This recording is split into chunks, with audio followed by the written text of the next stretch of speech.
L'INMED est l'un des plus grands centres de neurosciences de l'Institut national de la santé et la recherche médicale, l'INSERM. La recherche à l'INMED a pour objectif d'étudier le développement du cerveau, la plasticité neuronale et les pathologies cérébrales par des approches multidisciplinaires qui incluent des analyses au niveau moléculaire, cellulaire et du réseau neuronal. L'INMED regroupe un laboratoire de recherche, l'unité 29 de l'INSERM, qui a été créée il y a plus de 50 ans. Ainsi, des structures de diffusion de la culture scientifique telles que les écoles Hippocampe et l'école de l'ADN de Marseille sont réunies dans l'association Tous Chercheurs à l'INMED. Plusieurs startups de biotechnologie sont aussi installées dans un bâtiment de 500 mètres carrés qui a été construit sous l'égide de l'INSERM dans le parc scientifique et technologique de Lumini. L'INMED dirigé par Yezekiel Benari regroupe 9 équipes de recherche et également 3 équipes de projets à venir y sont installées. Il faut d'abord savoir que l'INMED est une des plus anciennes unités de l'INSERM, puisqu'elle a le numéro 29. Elle a donc été créée depuis plus de 50 ans. J'ai pris sa direction à Paris en 1986, à la section d'Alexandre Minkowski, et on a migré à Marseille plus récemment pour construire l'INMED. Alors, l'INMED c'est quoi? C'est d'abord une recherche fondamentale. On essaie de comprendre en fait comment le cerveau se construit, comment est-ce qu'il intègre les activités sensorielles, comment est-ce qu'il génère une mémoire, et aussi, bien entendu, comment est-ce qu'il peut être malade dans des maladies aussi différentes que les épilepsies, les accidents cérébrovasculaires, la maladie de Parkinson, et surtout les maladies qui sont liées au développement du cerveau et aux malformations qui font suite à des atteintes pendant la formation du cerveau. Le but est donc d'enregistrer les activités électriques de tous ces neurones, de tous ces réseaux, de les caractériser, de déterminer leurs propriétés. Donc ça suppose des enregistrements électrophysiologiques de cellules et de réseaux. Ça suppose de l'imagerie de centaines, de milliers de neurones. Et là, nous avons des plateformes extrêmement performantes à l'INMED. Ça suppose aussi de la morphologie pour comprendre quel neurone fait quoi et pourquoi et quelles sont ses propriétés et comment il devient malade.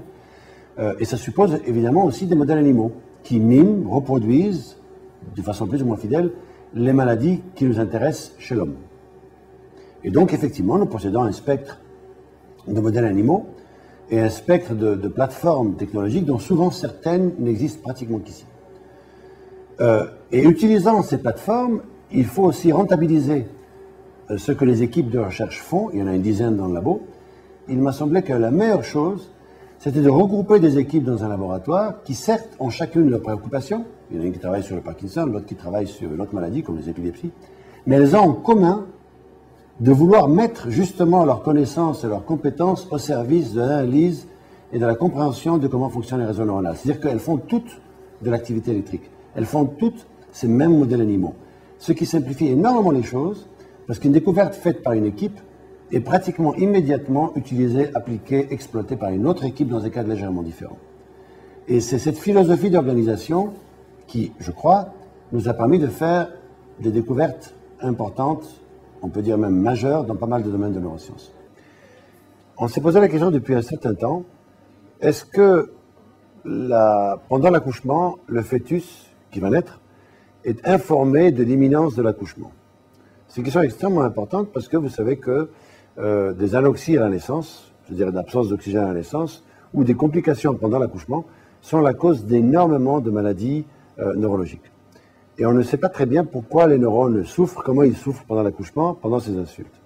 Nous voulons le découvrir, le papier va apparaître dans quelques semaines, que en même temps que la femme enceinte libère une hormone qui va déclencher le travail et donc l'accouchement, la même hormone va dans le cerveau du fœtus et inhibe complètement ces neurones pendant quelques heures ou quelques jours, de façon à ce qu'ils résistent de façon beaucoup plus forte aux accidents qui peuvent intervenir. Alors, cette découverte ouvre d'énormément de problèmes et de questions intéressantes qui sont comment prévenir les accouchements prématurés et comment intervenir pour que les anoxies aient moins de conséquences sur les neurones pendant l'accouchement. Je prends un deuxième exemple très bref. Une des causes principales de retard mental, de l'autisme, de toute une série de maladies neurologiques est que les neurones, pendant le développement in utero, migrent mal. Il faut savoir que les neurones, pour construire un réseau, Une fois qu'ils se divisent, ils migrent jusqu'à une certaine région et ils s'assemblent en réseaux qui vont générer un comportement.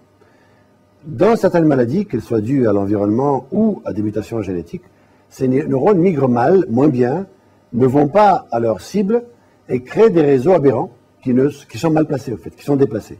On appelle ça des hétérotopies. Eh bien, nous avons découvert toute une série de choses autour de mécanismes de ces hétérotopies et nous sommes, par exemple, en train d'enregistrer des neurones de tissus humains opérés après opération chirurgicale chez des bébés qui avaient justement des hétérotopies, afin d'enregistrer les neurones malades et de voir pourquoi ces hétérotopies génèrent des crises d'épilepsie, pourquoi elles sont la cause de retard mental et quels médicaments éventuellement pourraient réduire les séquelles de ces activités électriques aberrantes.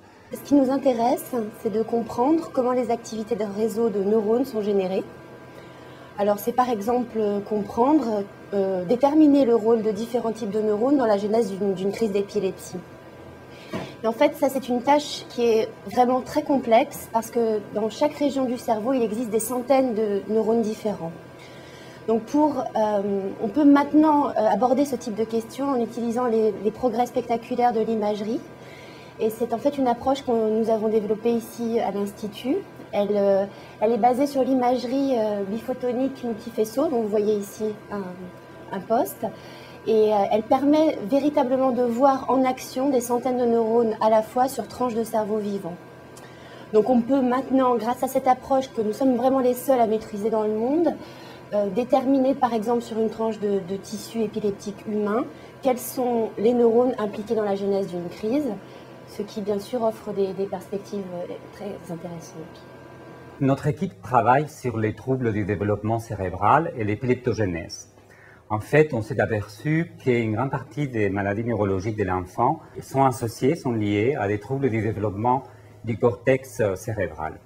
Ainsi, par exemple, les troubles de la migration neuronale sont souvent la cause d'épilepsie pharmacorésistante de l'enfant ou du retard mental.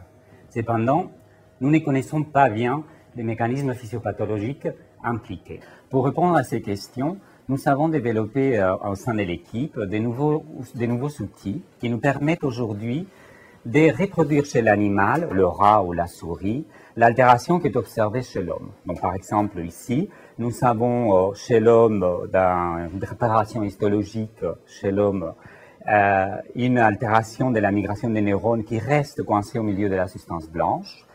Et nous pouvons reproduire par des techniques d'inactivation in utero, après injection chez l'embryon, une altération tout à fait comparable avec des neurones qui restent coincés au milieu de la substance blanche. Donc il est aujourd'hui possible, grâce à cette approche, d'avoir des modèles animaux pertinents qui reproduisent parfaitement la pathologie humaine et sur lesquels on peut étudier les mécanismes physiopathologiques de l'épilepsie et sur lesquels on peut aussi envisager des études des essais, des recherches thérapeutiques. Pour ajouter le colorant pour les cellules, nous utilisons ici le rétina et nous utilisons deux pipettes. Avec une pipette, nous utilisons pour fixer les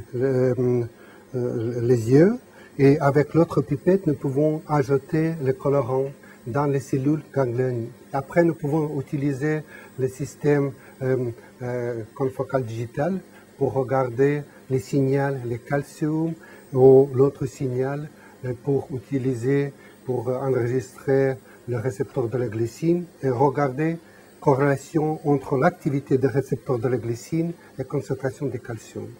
J'espère que l'INMED va au service de l'INSERM permettre d'avancer dans la compréhension de maladies neurologiques et le développement de nouveaux traitements basés sur les approches physiologiques et imagerie qui ont fait notre force.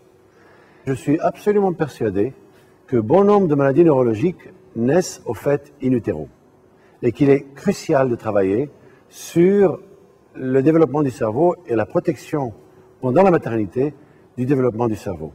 D'où l'importance d'entreprendre des travaux et des investissements dans un domaine qui malheureusement est très peu étudié et qui, à mon avis, est la cause de nombreuses maladies neurologiques.